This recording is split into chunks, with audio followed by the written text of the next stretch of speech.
Head on straight. Head on straight. Okay. Boom. Now we're ready. It's 23? 23. 23. Michael Jordan episode. 23.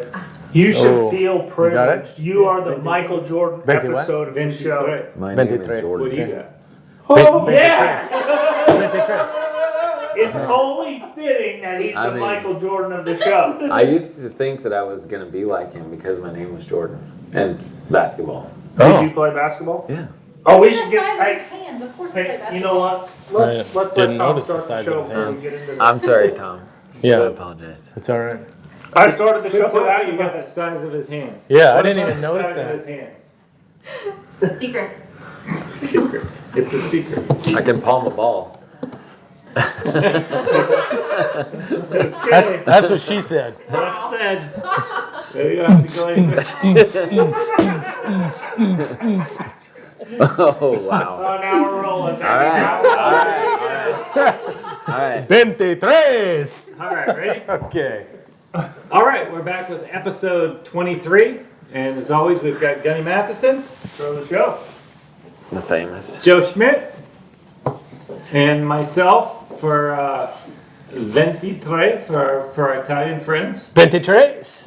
For our Mexican friends. friends. Spanish-speaking friends. I didn't know if I should say Say, Mexican. yeah. No, Spanish-speaking Spanish, probably better. And- Because that kind And of... Tom totally went out of order again with doing all that crap before introducing the guest. Oh. You guys I was throw- getting You there. was getting there I after was the getting there. Oh, it's episode so number. special that you were putting him on a pedestal. Let me get him there. Okay.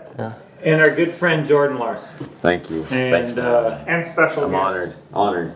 Yeah, I mean, had not a- only good friend, but special guest, like you call everybody No, else. no. I don't want to call him special because, I don't want to. Some people take special a different way. So I'm just going to say our good friend Jordan Larson. That's good. I think Yeah. That's fine. It's all good. I just drove 1,700 miles. 1,700 miles. Just You for don't this think show. you're special? Just for this Just show. to be here for this show. That's cool. And everybody knows Jordan, but for those that don't know Jordan, he's a. They're going to have a list of credentials down here, by the way. Yeah, Yeah. It'll say right It'll say there. all, the All good your stuff. stuff. Right there. Oh, it's $2 good. million rider. Well, almost 3 for the last 12 years. Yeah, I don't pay that much. Oh, really? For the last 12 years. Yeah, sorry, I don't pay that much. So $3 million, almost Almost $3 million. 3 for a long time. Okay, For a well, long time. almost is not 3. So Exactly. $2 Two. million. $2 I was million. right to begin with. Yeah, just write 2 on his 2.7 to stuff. be exact. Yeah. Not almost 3 Why don't we or just say 2 plus? 2.7. 2.7. 2.7155. Yeah. As of the best of the West. And they forgot my 53 cents. Yeah. I don't know when they I'm not counting. And he's protesting that, by the way. Exactly. I'm going to have a I'll be down recount. there shortly. Yeah. So, Sorry. Jordan, thanks for being here. Anyway, it's great to have you here, and we've had a lot of great guests, but I've known you for a long time, and I can remember probably the first time I ever came across you. You were working for Pete Cobb, and Yeah. I can tell you, you've come a long way since then. Yeah. Yeah, long time, 20 years ago. What are you trying to say? I mean, I thought Jordan was great then.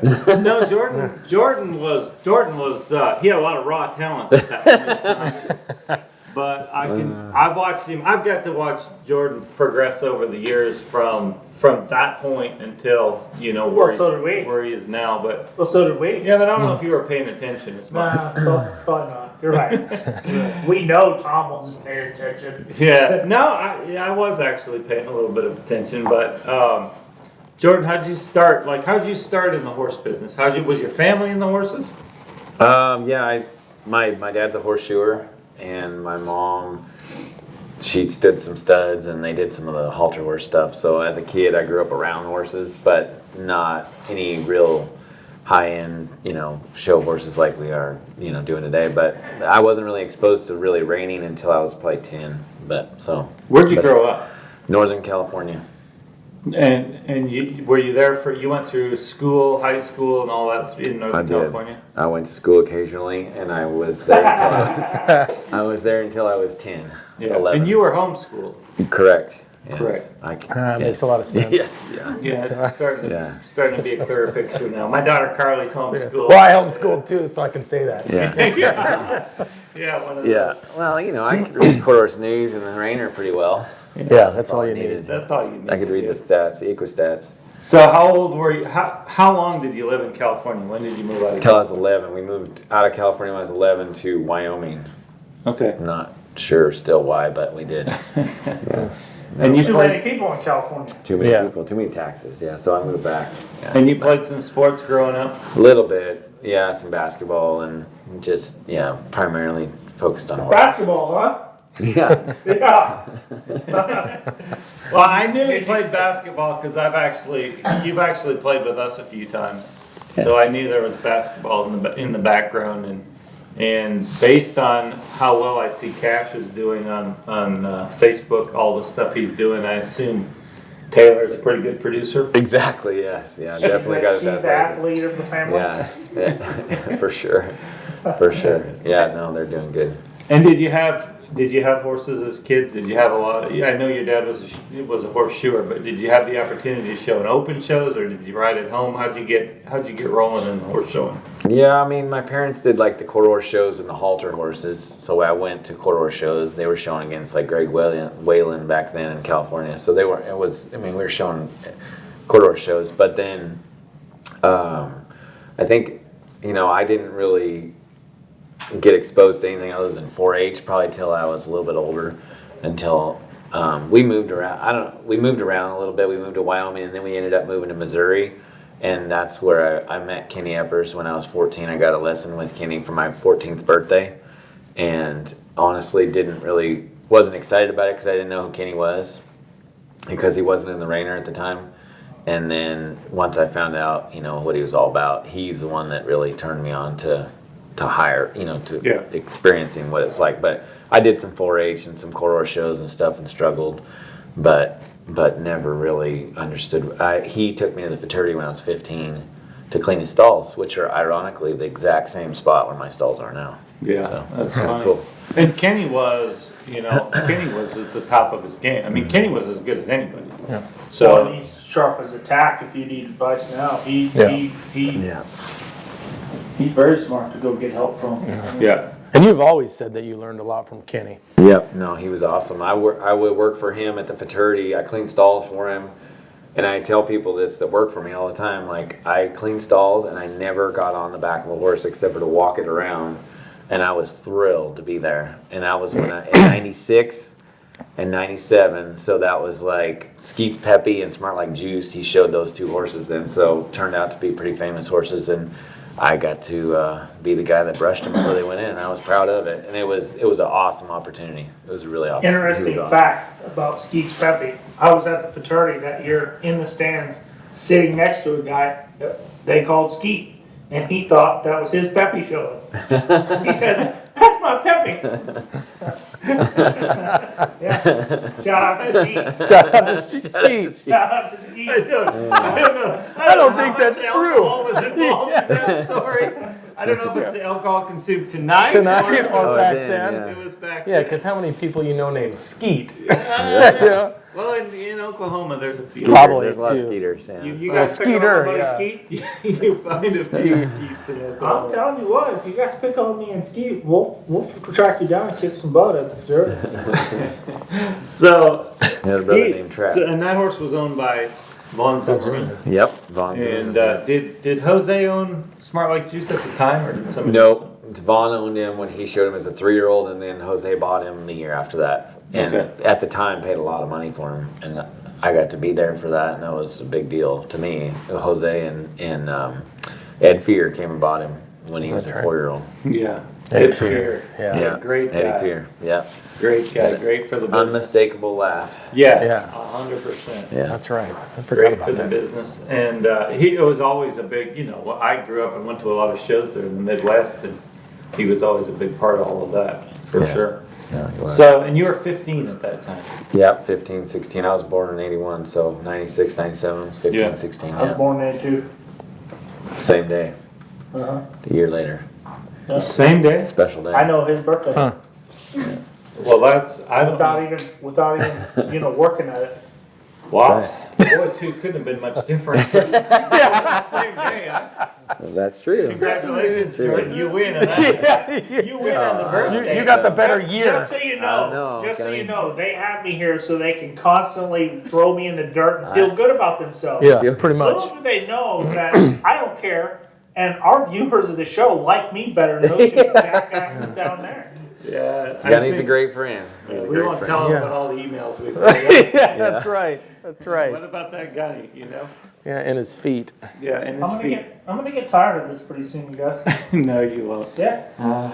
So, where did you go from there? You're 15, working for Kenny. Kenny. You lived in Missouri? Yeah, my grandparents owned a ranch in Missouri, so we went there, and then went back to Wyoming. Most of the time I was in Wyoming. Kenny was bringing me to the shows just to basically. He was just being nice, and it was just helping me out. And then I went to work for Doug Milhone when I was 17, and moved down there. I lived in their house, and they treated me like one of their kids. And where was Doug at that point? Purcell, Oklahoma. Okay. And Andy Sherrod was his assistant trainer at the time, and he was winning a lot in the lower division. Right. Back then it was an right. intermediate, and he was kind of the top dog in that, or one of them, and so he was awesome too. Right. Like in what year was that? 98. I moved in the fall of 98. I moved there in October, and he let me show at the fraternity. Jim Bloomer let me show a 3-year-old at the fraternity a month after I got there, and I was 17 at the time. And that was your first fraternity horse? Yes. How'd that go? 214 and a half, and I went after the first go. I thought, man, that went well. I'm very excited, and so I went and bought some pair of ostrich boots, and then I missed the marker in the second go. Oh, no. Yeah, going up and down the hill. Yeah, that's a Didn't pay for the boots. You 'cause, You didn't pay for the can't be boots. missing markers. Markers. Yeah. Well, Andy trained the horse, so I got to enjoy that. But it wasn't great, but it was fun. It was a great experience. It was really cool. Who were we talking to that their first fraternity run? They had a Casey. 202. Casey. Was it Casey? Yeah. Deary. Casey. Yeah. We were talking to Casey, and he was talking about his first. It was a 202, but he said it was great. He Yeah. said I got a great stopping picture. Yeah. Yeah, that's right. How were That's your right. stopping pictures? Oh, they were poor. Oh. I think I marked a 214 out of the very first time I went in that arena, and I didn't break a 210 for many years after that. I didn't know how. I thought I was like. You Troy got figured out. That's Troy Hikes. He remembers because he was sharing the same property as we were with Yeah. Doug, and he didn't appreciate my confidence. Yeah. I was very confident. Very confident. That's funny. Yeah. It was mistaken, but I was confident. Yeah, no, that happens. That we've all seen it a million times, right? There's nothing Yeah. better than this business to get you from here to here in a one hurry. horse. In a Yeah. hurry. In one horse. show. But if you didn't have that, you wouldn't try it, because if you knew how hard it was, you probably wouldn't do it. Yeah, you wouldn't even stop. If you knew how hard it was, you'd be like, I don't know. But if you believe you can do it, I'm good friends. Eventually. I'm good friends with Tom, so it's been a long time since I've had any confidence at all. you gotta choose your friends wisely. Ken. Yeah, they make me feel good sometimes. That's not true. Only publicly do I ridicule Gunny. In private, I'm always Lifting go, him. Gun. Good job. You can do it. Yeah. Lift you up. Yeah, I do that to all my friends. Yeah. They're lying. I believe that. Yeah, no, I mean, sarcasm is one of my better attributes. I think one of the things I'm really good at. So. And you know what, you know, Gunny, if I don't give you grief, then it Goes to somebody else. They can't handle it. I don't like you if I don't give you grief. Yeah, there you That's go. right. You're welcome. I'm the yeah. punching bag tonight. You're welcome. That's right. You're welcome. Oh, thanks, Kenny. So you were working for Doug at that point, and you were 18, 19? Yep. How long did you Yep. last there? Barely a year, almost a year. Yeah. And then you got too good for it? I was overly confident. No, it just, I think that I, learned some good lessons for sure, and Doug treated me well, and they, it probably wasn't the best situation for me to be in, just because I thought I knew more than they did. No, I'm kidding. No, Andy he taught me a ton, and I think that it was just a really big place with a lot of horses, and I wasn't ready to have the responsibility that I was given. And so I've failed in some areas, and I think that I learned a lot from it, and it didn't last more than a year. I got fired. But let's touch on that, because that's not, we all know, now that we're older and know better, and I can't tell you how many people have said to me, including the one sitting next to you, that, okay, when I was working for you, it was one thing, but after I worked for you, then when I went out on my own, then I got to see what you were talking about. Right. Then there was a lot of perspective there, and I've had 10 people that went out on their own after the fact and said, "Oh, now I know what you're talking about." So, and I get what you're saying, because I was no different. I walked into Carol Rose's office, and I was probably 20, and I walked in for an interview, and I walked out, and I waited for her to call me, and I waited for her. She didn't, and I told my brother, who rode some horses for her. I think he rode a horse or two for her at that point, and I said, "Hey, find out what's going on there." Well, she thought I was too arrogant. Yeah, exactly. Hard to believe. Yeah. Yes. Back then. Yes. It's, Hard to believe. Yeah. But we all thought, at 20 years old, who doesn't think they're bulletproof, right? We all think we know all the answers, and it's what we deal with now. And so I think it's super cool that you acknowledge that, because I was the same way. Yeah. And it is. You grow. That's a learning experience, and you grow and you move on, right? Yeah, I think the biggest thing I lacked was patience. I just wanted it, I expected it of myself, and I wanted it right then, and I had no idea how much patience I needed to have, and I didn't have a lot of patience, so. But I learned. And that's one thing I would say. So I'm skipping ahead. Did you go from there to Pete's? No, I went from there to Darren Stanzik, because I knew Darren. That's right. And ironically, long story short, Darren's mother-in-law, my dad shot horses for Darren's mother-in-law when I was a little kid in Northern California. Her daughter married Darren, so we knew him.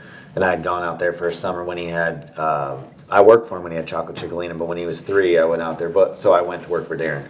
But those people that were his in-laws, still, they own one of my best 3-year-olds this year. It's kind of cool. Okay.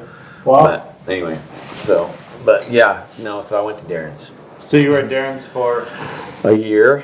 And you really stuck around. I long. did. Yeah, Yeah. he had some staying great. power. Everybody loved you. Yeah. I was a great employee. You No, got what you wanted, and then you just kind of bailed. Actually, that went well, and I learned a ton, and it was a good experience. But Pete needed somebody to show, and somehow I found out about it, or he found out about me. I don't really even know how it happened, but he hired myself and my brother, who were working for Darren at the time, and we moved to Texas. Okay. Barely made it to Texas because we had no money.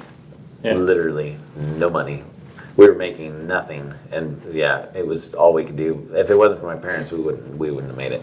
Right. Which I think is rare. Yeah. That's a lot of times that's the case. Yeah.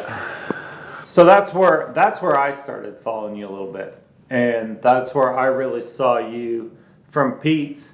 I would say when you worked for Pete, from my eyes, I would say you still were in a little bit of a hurry, right? Oh, yeah. You're still trying Yeah. to get Right. stuff done too fast and trying to make stuff happen. And then I got to watch from there as you figured it out and slowed it down and, really learned to be a horse trainer over the years. That was fun for me to watch, because when you worked for Pete those first couple of years, honestly, I wasn't sure, right? And you were winning. Did you win a world title, or did you? I did, yeah. Yeah.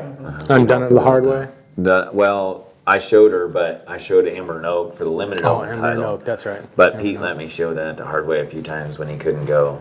That's And right.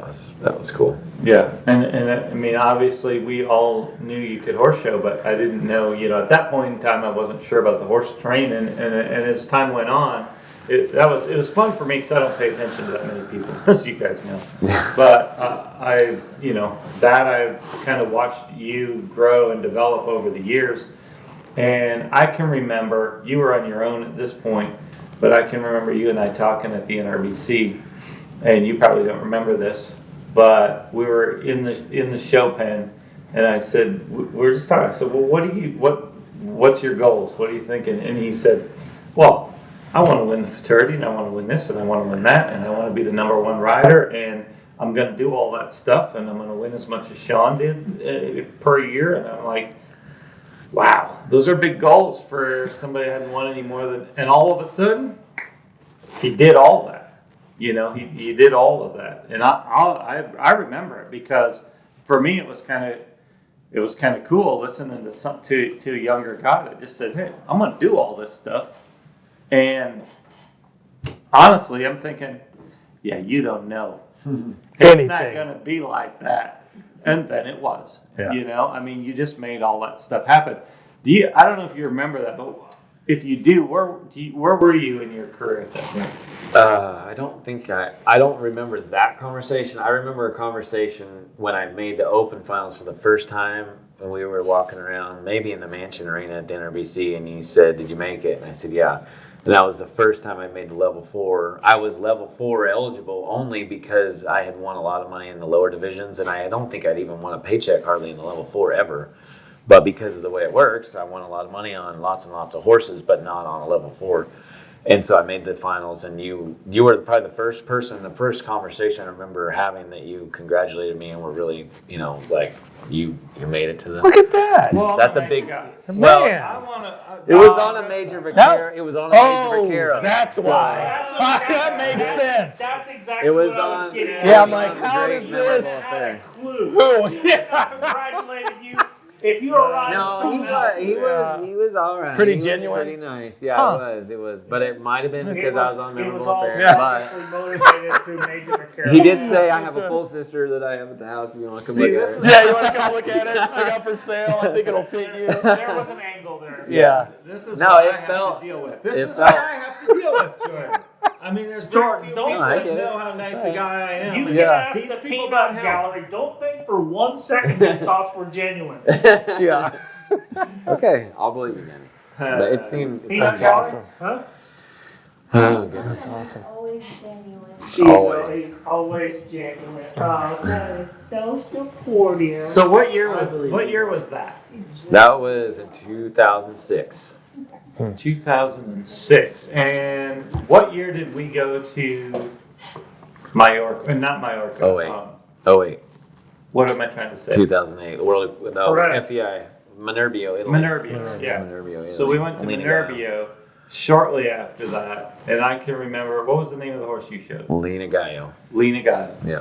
And that's when I was sure, like that wasn't easy, and not just because, I'm not saying anything about Lena Gaia, but I remember in that second run there, the sun was shining through in a weird spot, and your horse was spooking, and everything was going kind of wrong, and you just showed right through everything. I mean, and I would say, we were all sitting there thinking, oh, this is going to go really bad. And you got through the whole thing, and I'm sure you remember it the same way.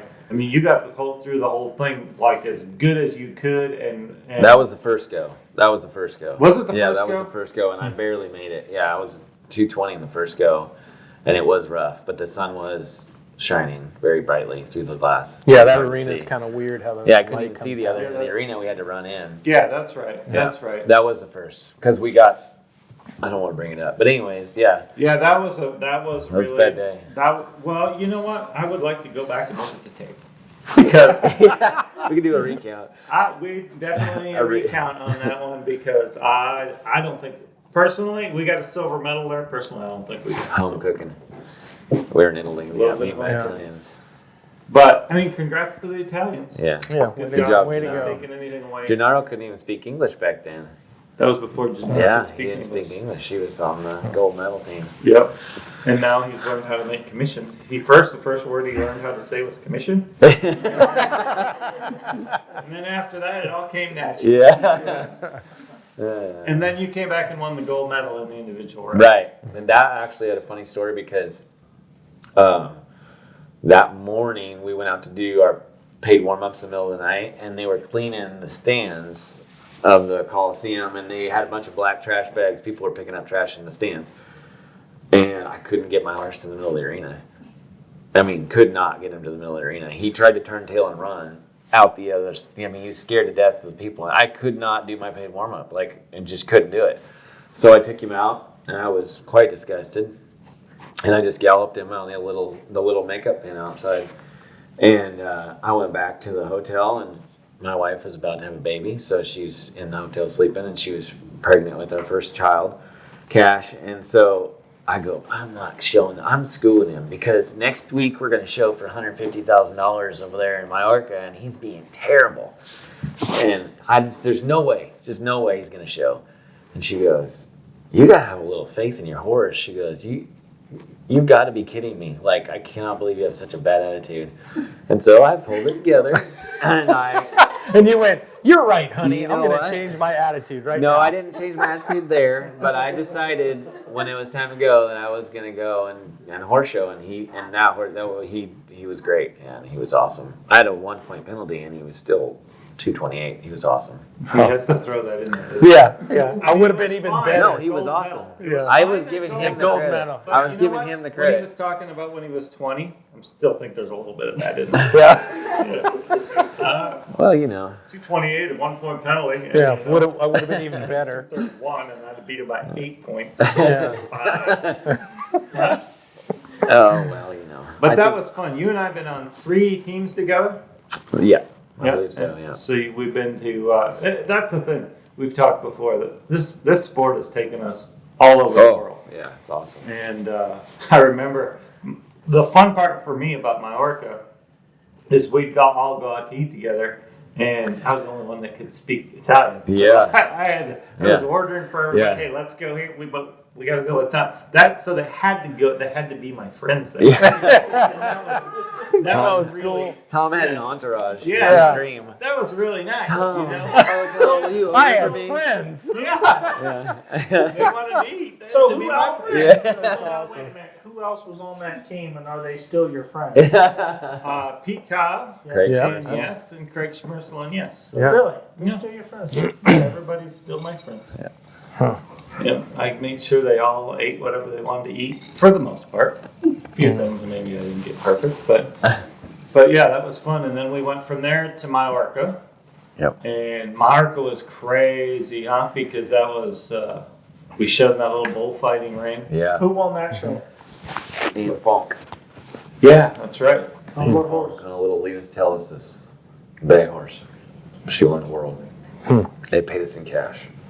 Yeah, remember that? They You're paid right. us in a paper bag. That's Yep. right. I remember you saying She had a briefcase. Her and Bernard had a big old briefcase full of money.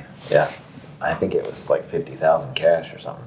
Yeah, It was a lot. And funny story about that is that was the second amount. The first time, Hey, didn't they get robbed or yeah, something? the first time they put the cash together for that, somebody stole it. Yeah, I heard about that. I think he ended up out in the ocean, didn't he? Well, they I said don't he know how might. good a swimmer he was, but Yeah. On to the rest of the story. yeah. We don't really know what happened. We don't know anybody who knows That was a what rumor. happened. That was a rumor. Just Yeah. joking. I don't know what happened. Apparently couldn't swim as good as he thought That's he right, could. but we got paid. Yeah. We got paid, so we were fine. Something. I mean, we don't know anything about anything, so Yeah. let's be clear. I mean, we're just talking. For real. It Yeah, was a joke. but but yeah, no. That was fun, and then we were on the team in France together. Yeah. And I was individual. You were on the team, and you guys won a gold medal there with Mandy and Sean and Andrea. Andrea. That guy. Fat. Yeah, Fapani. Yeah. Fapani. Yeah. Fapani. He's- Yeah. yeah. He's kind of gone downhill since then, but you know. Yeah. No. He's If he gets some confidence. He he's slipped good. my mind. Yeah. And then after that, you went to the 2018 games Yes. with Gonna be a Your big star. son. Cade and who's on that team? Casey Deary. Casey Deary It was, and Dan Huss. and Dan. Dan Hunt. Huss. Ms. Dreamy. The Dream Yeah. Team. Ms. Yeah. Dreamy. Yep. And then you know what? That was I would say as a team, we were probably more concerned about those games going in than we ever were, because we knew the Belgians were coming. Right. They were hunting bear. At that point, they wanted to get Right. the gold medal for the team. And, you know, Cade was a bit of an unknown at that point for that level. He wasn't until With a non-pro horse. And Dan was riding a non-pro horse. Yeah. And, you know, you had a nice horse, but Casey was riding a nice horse, or a non-pro horse. So we had 3 non-pro horses on that team. And there was a lot of concern going into that. I mean, I can remember we were all concerned. concerned. Yeah. I wasn't concerned at all. I had a great time. I was in Vegas. Sipping on Crown Royal, watching Cade mark 228. 29. 29. I believe it was a 9. Yeah, it was fun. And Casey went out and did exactly Yep. what he was supposed to do. Marked it 22, I think, 22 or 23. and gave us a good, what? 3.5. 23. 3.5. Yeah. Yeah, it was, you know, could have been 22. I don't know. It was in that range. Yep. And then Cade went out there and put the pressure on him hard. I mean, It was a great run because, I think he was feeling the pressure the night before. And, of course. you know, as all of us were, but watching him Cade show, from 6 people. watching him show that day, I thought, oh boy, this kid's a superstar. Like I was like, oh wow, like that was amazing. I'm sure for you guys it was amazing, but it was awesome. It was awesome to watch. No. I No. You were Not pretty an emotional straight. You person. I were, didn't get emotional. you held it together. That was an You know- awesome moment. Yeah, It was cool. We expect those things in this family. Yeah, it's my boy. That's what he's supposed to do. Boy, that's what he's supposed Keep to up do the now. name. Yeah. And no, it was that was a cool. I think that's what's cool about what we get to do is those days like that. Those are cool days. Yeah, without sure. a doubt. Cool day. Without a doubt. And everything leading up to it. You know, that was a good team. That was a fun team. Yep. And, you know, we all went to every meal together. Yep. And the camaraderie you get. I wish there was more team events. Right. I'm not saying I love the format like that where we all have to live by a lot of crazy rules, right? Right. But I do love the team format, and it would be really fun if there was more, you know, more of those. And maybe somebody will do that at some point in time, but there's nothing like it to me. I mean, to be on those teams is crazy fun. It is. Yeah, it's a great experience. Yeah, because it's great memories and great camaraderie. You know, you start. You know, it's just there's a lot of pressure, especially being on Team USA, and you gotta represent well, and it's a lot of fun. So we skipped way ahead here. So from Pete's, where did you go after you were done with working for Pete? And how long did you work at Pete's? I worked for 2 years. Record. That's a long record. Fair. He doubled his input there. Yeah. Yeah. No, I was planning on staying at Pete's, but I think it was, I really had a desire to show the young horses and train the young horses, and I was really fortunate to get to show a ton for Pete, and I showed and he was always nice when I came out of the show pen, and that built my confidence tremendously. Like, I actually had lost, I know it's hard to believe, but I lost my confidence in Oregon showing just because I didn't get to show a nice horse, and I think the nice horses are really what give you confidence ultimately. Because if you don't have a good horse, I don't care who you are. It doesn't matter who you are. If we don't have a great horse, you don't build confidence. So I was fortunate at Pete's, at the level I was showing at, to get to show some very nice horses that helped me out. I remember vividly showing at the Texas Classic the first year I moved to work for Pete at like the second horse show we went to. I got there like on a Monday, and on a Wednesday we were in Abilene, Texas at a quarter show with 18 horses, and I showed. And I was there 3 days, and I was like, holy cow. But the next show was the Texas Classic, and he let me show Amber Noak, and I was supposed to school her for the rookie.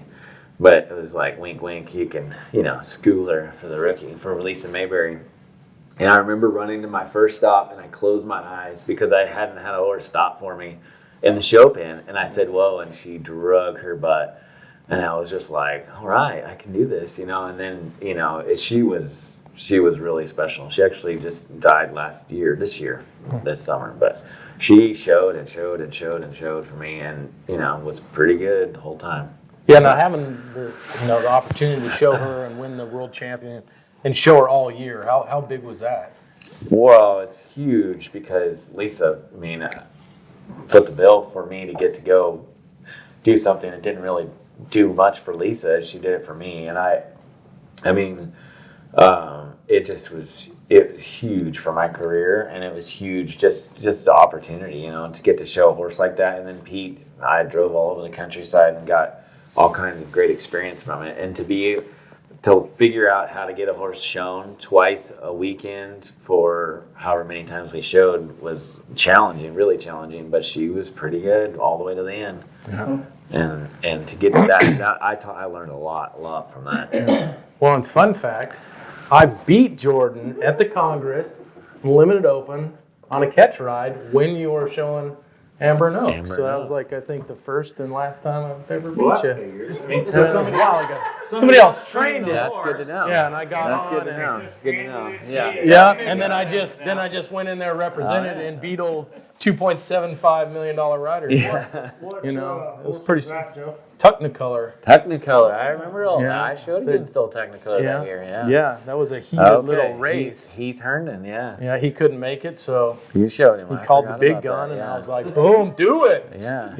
Went in there and I just. told you I could. Yeah. The funny I thing even is- remember Mandy, she was like, what are you doing on that horse? I'm like, psh, I'm going to go in there and win this. Yeah. I'm gonna show you what I'm doing. Yeah. And you did. I did. Said it like that. Yeah, Yeah. it was, because I think everyone was You were kind a of McCutcheon surprised. then.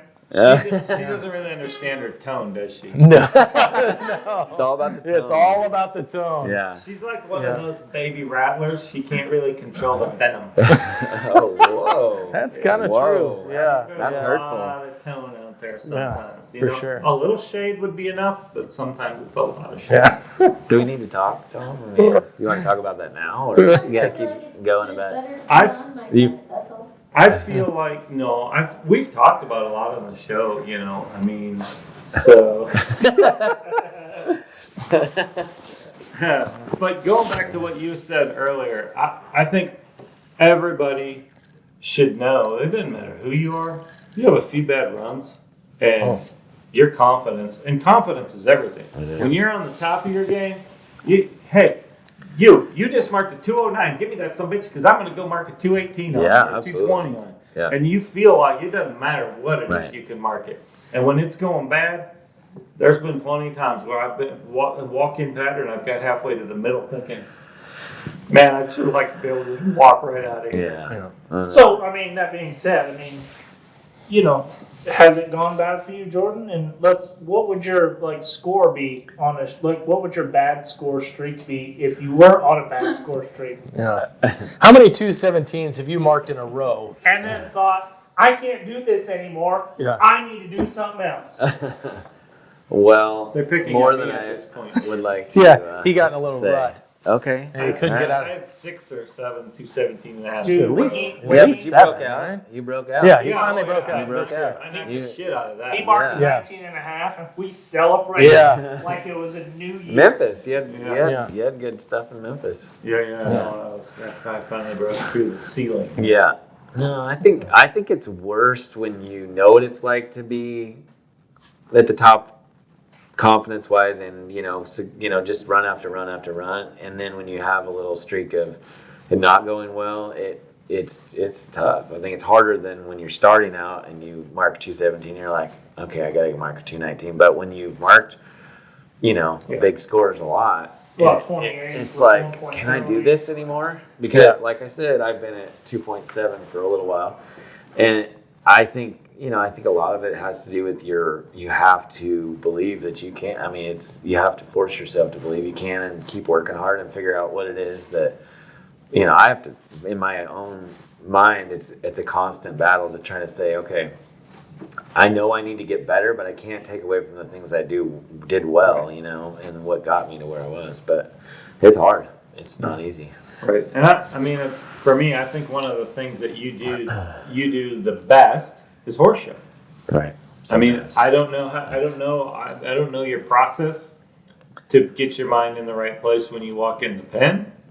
But that's one of the things you do best.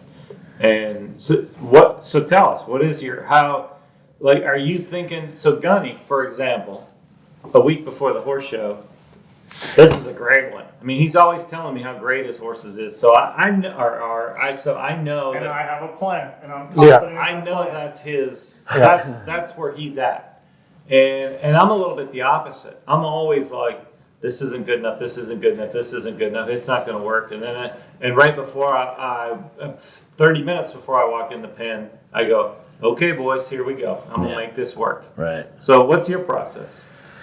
Ooh, it's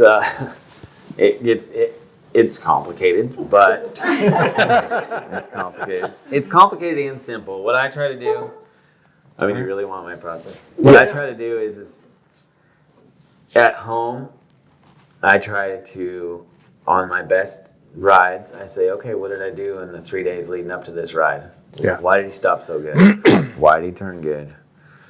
It's not about feeling that the night before you show. It's about making sure I do the things that make that horse perform at his best. And I know every spot, every position, and I've got it worked out in my head. And when all that fails, I wing it. But no, for real, I What's have. your percentage of winging Winging it? it. Going with the plan. How much of the 2.7? It's Well, 90% here's the deal. winging and 10% I got this. I try to be prepared as much as I possibly can. Like, I know that horse well. I know how tired he needs to be. I know, the confidence allows you to quit the night before when you probably don't have the most confidence. And when you don't have confidence, you try to keep doing it again because you want that horse to make you feel good about it. And everybody has seen me struggle the night before I show. And nobody understands that. Of course, I feel like I'm struggling too. I would love it to be a +1 every time. But I know that that horse will perform tomorrow if I make sure he runs good, he draws good, whatever it is, or maybe he or she is leaning across the middle. So I may lope 10 sets of right circles till they're staying hooked on that right circle or whatever, And so I figure that out, and then I try to believe the best. I believe that walk in there and look up where I'm going and believe that all the work that we put in is going to work, Then I pray a lot. But no, I think that I tell myself when I come out of that show pen, if I choke because I was worried about failing, I'm going to be really mad. But if I do the best I know how to do, I'll be okay with that. And that's what I do. And and I'm okay with it. I truly am okay if I mark a 208. If I feel like I did everything I know how to do. Right. If I feel like I did my job and it just wasn't my day, whether it be a break a gate or whether it be a horse, being terrible or whatever, if I feel like I did everything. Now, if I feel like I prepared them bad and I showed them bad, then I'm not very happy. Right. Even if you marked a 25, Absolutely. you knew you needed to be a 30 to be the winner. Right. You had the horse to be the 30 to be Right. the winner. Yeah. I blew my opportunity. I blew opportunities with great horses and had them taken to other people because, I blew opportunities. And I did well on those horses and I won a lot on them, but I didn't win. I didn't maximize the opportunity sometimes, but that was just not knowing. Yeah. I know for me, some of the best runs I've ever had was when everything fell apart in the practice pen the hour before I had to go show. Because to me, I think sometimes that just makes me, sharper. Right. I'm working on this and working on that, and it just hones you in. Sometimes if everything's going just too right, I'm like, I feel more comfortable if I have to really work through something in that hour before, just because I feel like I'm more focused. Does that happen to you at all? Not the hour before. I don't like that. Yeah, to be honest, no. The night before, of course, but the hour before, if I come out and trot them around and they're not hooked up, it makes me nervous, But that's just me. So, and of course, some horses come out and they're fresh or whatever. But if they don't come out and act like they're going to be good, I don't like that. But the night before, it doesn't. Maybe you're not used to it enough. Yeah, that's right. Well, I try to ride them the night before enough to where, but anyway, it is what it is. So, from Yeah, what right. I hear, maybe he just has more of a plan than you do. I think that's probably for sure the case. Yeah, no, I'm not great at making a plan. So, where did you go? You went from Pete's, and then did you go on your own? I went on my own, yeah. I was definitely not ready.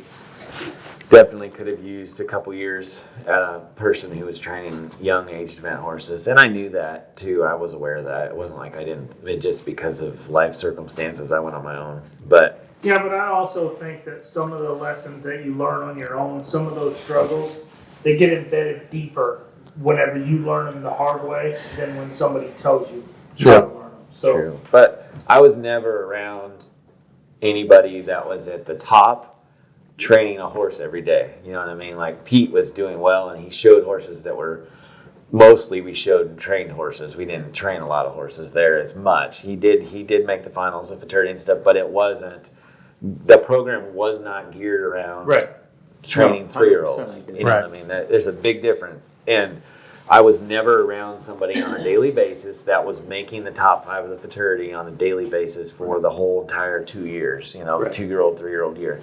And that is big. I mean, that's challenging to, you know, that's hard to figure out on your own. But Yeah. but you figured it out on your own. I'm still figuring it out. Yeah. Casey said that too. Did you lease stalls somewhere? I did, yeah. I was at Jeff Petska's for a while, and then I got a customer named Jackie in Butch Reddish, and they built me a indoor arena. right. Yep. Yeah, Crossfire Crossfire. Arena. In Whitesboro. Yeah, in Whitesboro. Yeah, right next door to Casey Hinton. They moved out from Arizona with us at the same time. Yeah, Okay.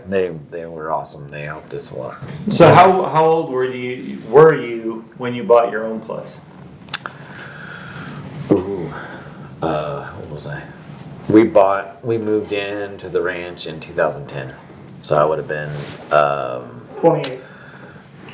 29. 29. I'd have been 28. Yeah, I was 29. 29.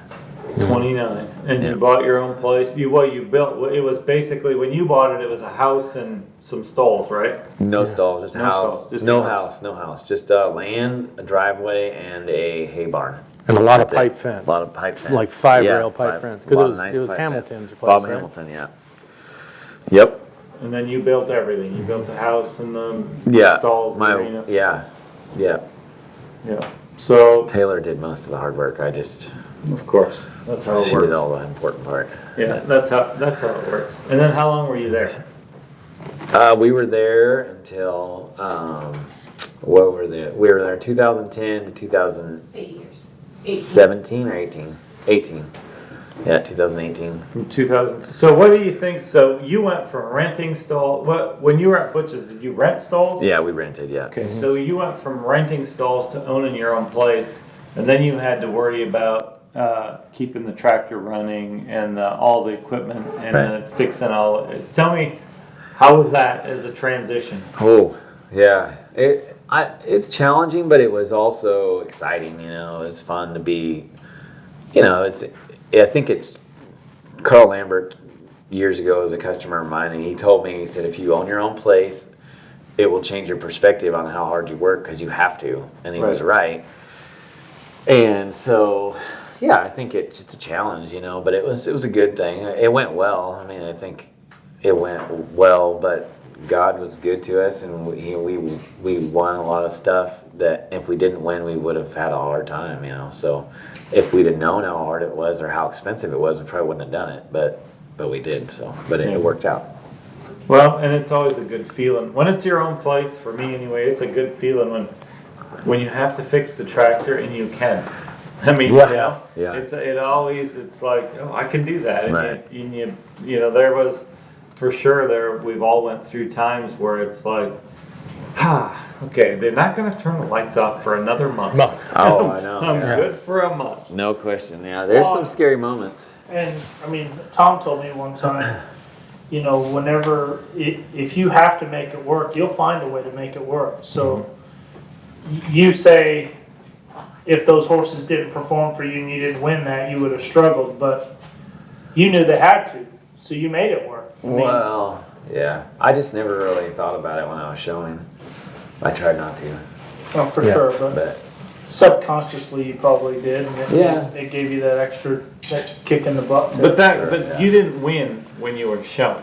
You won when you were riding them every day at home. Yeah, sure. for sure. The showing was at the end of the day, Right. and you won by selecting the right horses. I mean, that's not what happens in 5 minutes at the end of the year. That's what happens, a year or more earlier than that when you pick the right ones and you find the right customers. And I think that's often overlooked. You see somebody in the show pen, and that's where, Sean and Andrea and all these guys that have won so consistently for so long, it's not just that. It's about getting up in the morning, and I've heard stories about Sean from his health.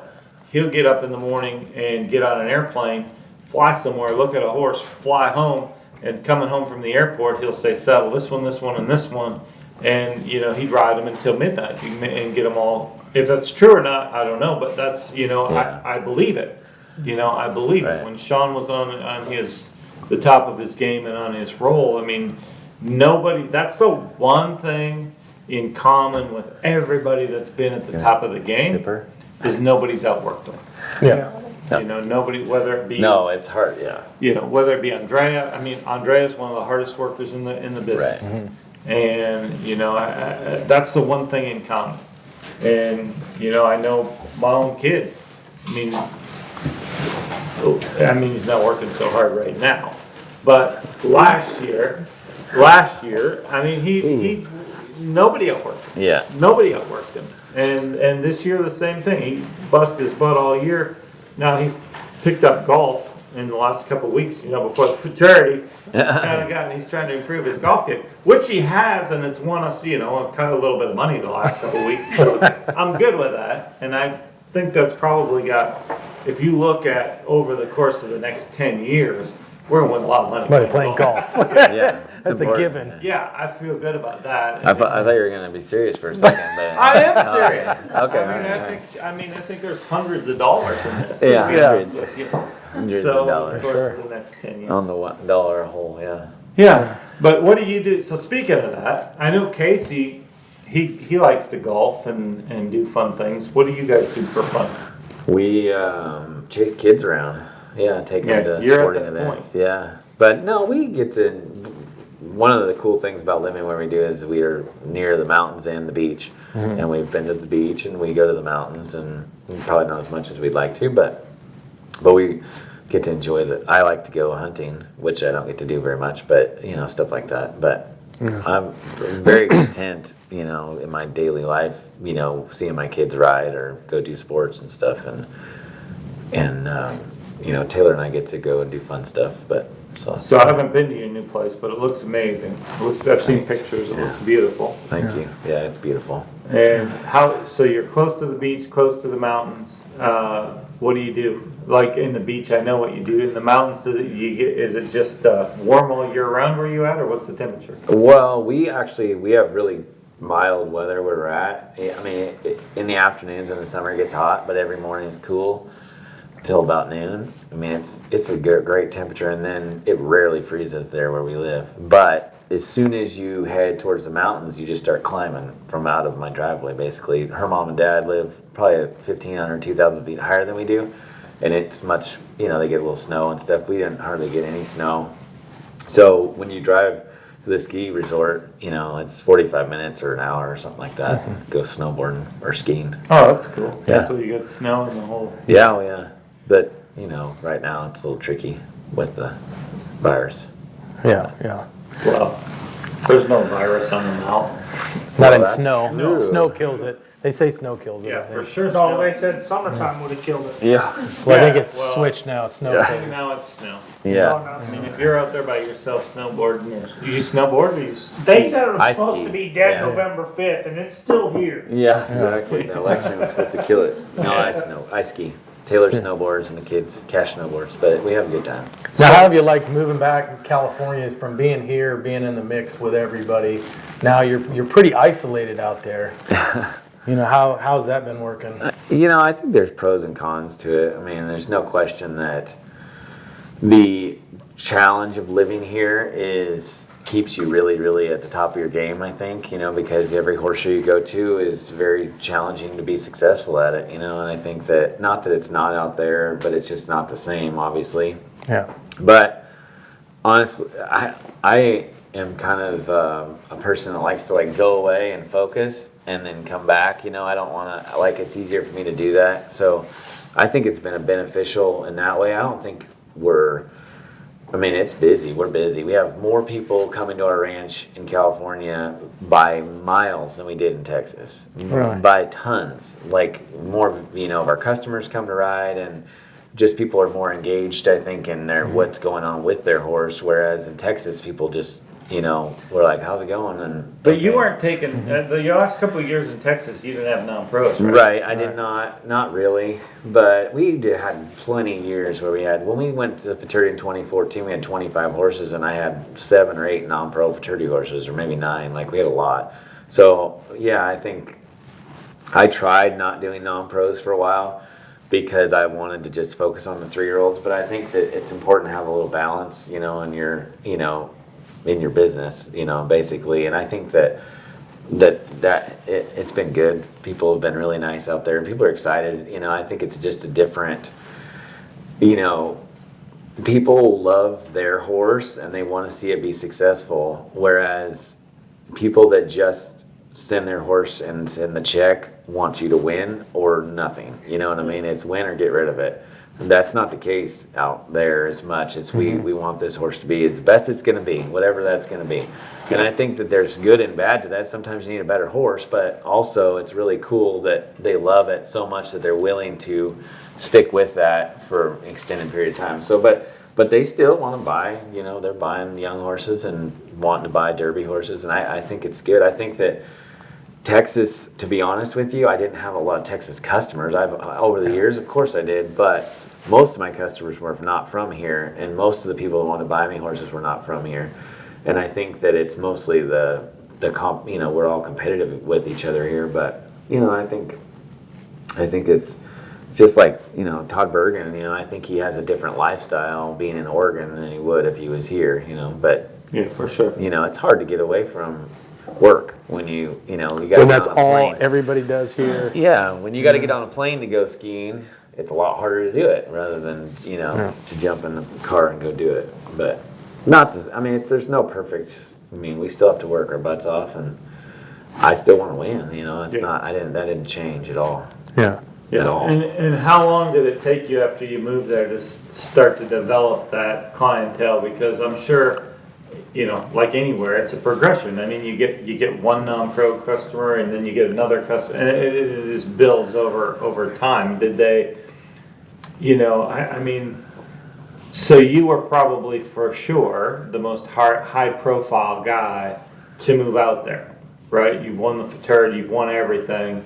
So when you moved out there, were people just lining up to come and ride with you, or did it take a little bit of time? No, I mean, I think they're excited that I was there. The West Coast Reining Horse Association is a really good group of people, and they're really nice, and they were excited that I was there for sure.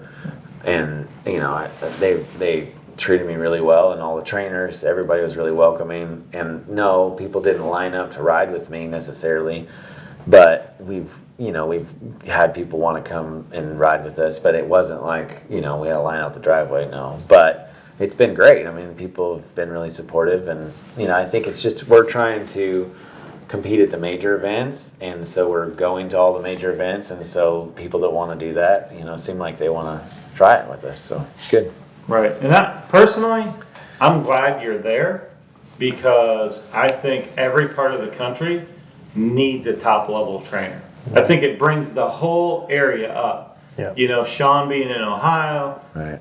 you being out there. I think every area of the country, I think if we have one thing that is maybe a little bit of a drawback to our industry, is depending on where you live, it's hard to find, if you want to play at a top level, it's hard to find a quality horse trainer.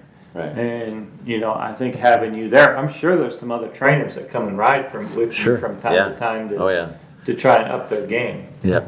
No, and I think it's good for the industry, because, to be honest with you, I think that, like back in the day, Avila and Bergen were in Oregon. They were the at the top of the game, you know, and they were developing. They had a huge clientele of people from Oregon, And, you know, a lot of those people are not involved in the reining horse business anymore. I think they were in it because Bob Avila was their trainer, you know, Right. or whatever. And so I think that that's good, you know, it brings people into our industry from other areas, and people that wouldn't send a horse to Texas not knowing the person or the anything, they want to come be involved, you know, or whatever. It's a big deal. So I think that, you know, it's positive. I mean, I don't think you can live just anywhere you want to, for sure, but it's been really good for us, and it's everything went the way it was supposed to, and it just the doors opened up to do that. So I feel like that's where we're supposed to be. Yeah, California always surprised me that it wasn't a bigger market than it is. I mean, as far as, I remember, how long ago was it? 15 years ago when we talked to people that were in Scottsdale, and they're like, well, it's a great place to live, but there's no business here. And now it's the hottest, you know, one of the hottest areas in the country. Yeah. And I was always surprised that California, Didn't develop into that. yeah, I mean, because there's money, it seems like a great place to live, there's all these things. I just could never believe that there wasn't a bigger market for the reining horses there. Sure. Yeah. No, I But think, Jordan's gonna turn it into that again. well, where we live is a little different too, because I think it's extremely expensive to live in Southern Yeah. California or near the Bay Area, where we live in a very similar place like Texas. I mean, we live in the country, and we're close to the Bay Area enough to where we have customers come from the Bay Area, but it's so expensive for a horse trainer to live in those areas. I don't see it being very feasible, you know, where, you know, we live it's not that big a deal, but it's our place, you know, is similar cost to what it would cost to buy out here. It wouldn't be like, you know, it wasn't like Southern California. Yeah, But buying I don't down in think you LA could- or Yeah, I don't something. think we could afford, yeah. You can't. No, it doesn't. No. So early on, I used to ask our guests if they could have one horse back to do it over again. Which one would it be? You know, it doesn't have to be a superstar. It could be, you know, the one that you were riding at Doug's that you missed on. Do you remember? Was there one that sticks out in your head that you wish you could have had back to do over again? Oh, I mean, of course, Just one, not two. We don't have much time for two. I'd like to do Gonna Be a Big Star again. I'd Why? like to do Big Star Yeah, again. why? Well, because if I knew then what I know now, I think he could have been twice as good. Yeah. That's a good answer. I mean, But what he taught me, what I learned from him by, you know, just not knowing, what I learned from him, I would just love to try it over again. That, so you already had won the fraternity and you didn't know how to do it again.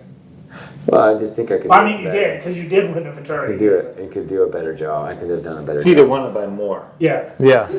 I tied. still counts as a win in Tom's book. Yeah. Win's a win. A win's a win. Bob Loomis said it's only worth a half because we tied. Told Yeah. Sean that Well, he only had. he would say that to Sean, but he wouldn't say that to you. Well, maybe not. He's trying to sell me a horse, though.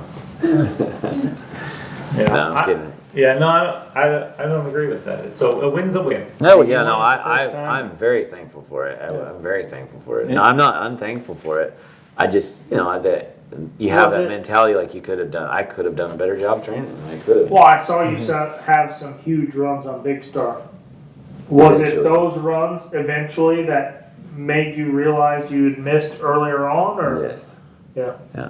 and how to prepare, or Yeah, just doing a better job training, you know. I think that probably, you know, it's just experience that you would never know unless you got to go through that. I got to have Mike Flair to teach me something I had no idea how to do, and it fit that horse perfect, and it transformed a lot of the way I do things, and I think for the better. And you know, that horse. well, you stuck at 2.7. Yeah, that's a good point. That's why I say I think for the better. Yeah. It's like, no, you know, one of the funniest That's why things. I'm here. Is to One funny thing is that your virtual horse help, the girl that was doing the interviews, came around to everybody's barn, or not everybody, but she came to a lot of people in North Texas's barns before the fraternity that year. And she said, "What do you love about the fraternity?" And I said, "I love the fraternity because there's anything can happen. Anything. Yeah. Anything can happen." And in the back of my mind, I was thinking, probably not for me this year, but no, I would. I had another horse that I thought could win the fraternity, and he stepped out of lead to win the fraternity that year, and Big Star won. But that was Electric Snow. But anyways, but you just never know. But I think that that's a cool thing because we don't know who's going to win the fraternity. Yeah, anything can happen. And almost We don't know. never does the best horse win the fraternity. Almost never. I mean, except for last year. Yeah, last year was pretty wide open, knowing that he was going to win. In my opinion, a lot of other people, Yeah. didn't think so, but I did. And on top of that, I don't even know if there is a best horse anymore. 20 years ago, there was a clear best horse at every fraternity. Now it seems like every fraternity, there's 20 of them, and only 12 of them are in the finals. Yeah. I mean, out of 20, there's 8 of them that are the top 20 horses there that didn't get through the go-around at the semis for whatever reason. You bobble now, and Yeah. you're watching the finals. I got to show the best horse once, and Yes, I did. I would agree with Best that horse once. 100%. That horse was The best clear horse. best Yes. horse, yeah. But that stuff, you just never know. But Yeah, no, for Is it more sure. pressure to show that one that you know is the best horse at the horse show? absolutely, Or the yeah. one that you're like, I'm gonna show you, I'm gonna get this one shot. I think it probably is, yes. See, I think it's more pressure when you spend a lot of money on it. That's where I feel the most pressure. Honestly, I do. When I spend the most money and I say, this is the one, let's buy this one, and I feel a lot of pressure because I feel like it needs to happen, and that honestly, it doesn't do you any good. It doesn't make it any better. But No, I feel 100%. tons Yeah. of pressure when I say, let's buy this one and it was expensive. And that horse doesn't know if he cost $1,000 or Right. $1 million. Right. Yeah. And they don't know if, why something's hurting. I don't know why something, or was causing them to not do what they were doing a week ago. Yeah. But I know that they cost a lot of money and we're supposed to be good right now. Yeah. And it doesn't work that way. Yeah. It just doesn't. For sure. And whoever put their trust in you to buy that horse, you feel a responsibility Yes. to fulfill that. And, when their expectations, it's not even so much, I think, a lot of times about their expectations, it's about their hopes. They hope to do this. Right. And then you feel that pressure to keep that up there and fulfill those dreams. It's not about the money, because if they went and spent 200 or 300 or 400,000 on one, they could afford it. Yeah. I mean, they know what they can afford. Sure. It's just more about the dreams. Right. So yeah, no, I get it. It's a lot of money to me, so I feel the pressure. Yes. Yeah, because if it was your money, Yeah. It's be different. like, oh man, this is a lot. Yeah. Yeah. And I feel that. I mean, I feel it a lot. For sure. So. Well, gentlemen, there's a lot more we could talk about, but yeah. we went over our hour. We try to keep it right there. Well, Tom does. I like to talk. But, What would you like to say? Is there anything you want to say? well, Tom likes to do all the talking. He kind of shut me up down here. Yeah, we're out of time, Gunny. With We all- just said. With we're all kinda the done. abuse- With all the abuse that I took Will somebody earlier. cut his mic, Yeah. please? Cut Gunny's Thanks mic. for Mic watching. one, mic one. Yeah. There you guys go. Yeah, but we can still hear him. Yeah. Anyway, Jordan, thanks Just screw for it up. coming. Yeah, thanks for having me. Appreciate it. My pleasure. And everybody, remember to like the show, share. We're going to be on Apple Podcasts. We're on YouTube. Yeah. Thanks for being here. Appreciate it. Why did-